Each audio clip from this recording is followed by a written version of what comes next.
Thank you, Madam Speaker. I ask unanimous consent that all members may have 5 legislative days in which to revise and extend their remarks and add extraneous material on H.R. 4447, the Clean Economy, Jobs, and Innovation Act. Without objection. Thank you, Madam Speaker, and I yield myself such time as I may consume. The gentleman is recognized. Madam Speaker, I rise in strong support of the Clean Economy, Jobs, and Innovation Act. This bill is a comprehensive package that will spur clean energy innovation, electrify our transportation sector, make homes and businesses more energy efficient, and modernize our electric grid. The Clean Economy, Jobs, and Innovation Act presents practical and achievable clean energy policies that are possible for us to achieve this year. This legislation lays the groundwork for important and comprehensive future climate policy. The main goal of this energy package is to move provisions we believe have a chance at becoming law this Congress after negotiations with the Senate. Senators Murkowski and Manchin, who lead the Senate Energy and Natural Resources Committee, have been working on their own energy package in the Senate. H.R. 4447 sets new energy efficiency standards for buildings and funds grants to local communities for more efficient schools, homes, and municipal buildings.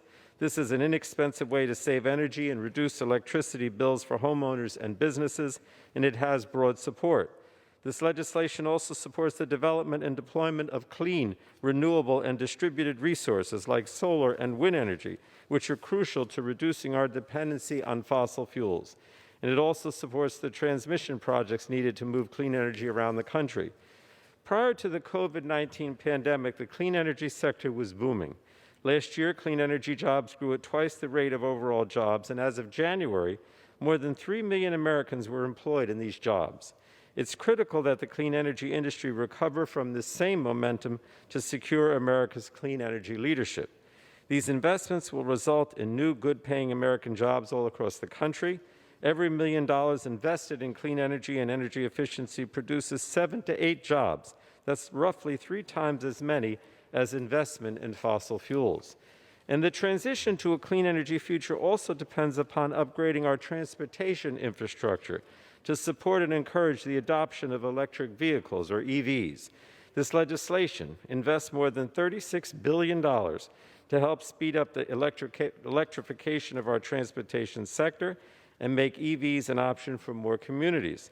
It also authorizes funding for clean school buses, electric vehicle charging equipment, and other zero-emission vehicle programs.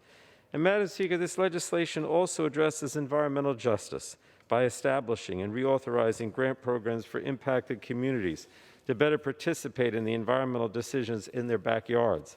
It also increases information sharing so communities can be better informed about the risks in their neighborhoods.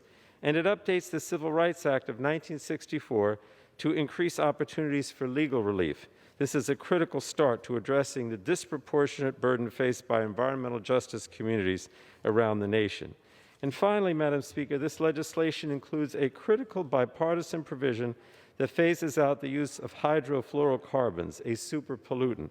It has strong support on both sides of the aisle, including environmental and public health groups, the entire heating and cooling industry, and the Chamber of Commerce and the National Association of Manufacturers.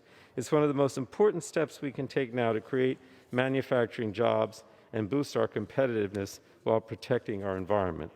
I just want to close by thanking the Energy Subcommittee Chairman Rush for his leadership in moving many of the bills included in this package through the Energy and Commerce Committee, many with strong bipartisan support.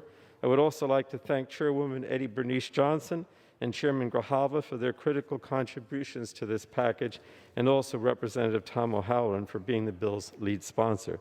So, Madam Speaker, I encourage all of my colleagues to support this legislation that will modernize our energy system, create jobs, and take positive steps towards addressing the climate crisis. And with that, Madam Speaker, I reserve the balance of my time.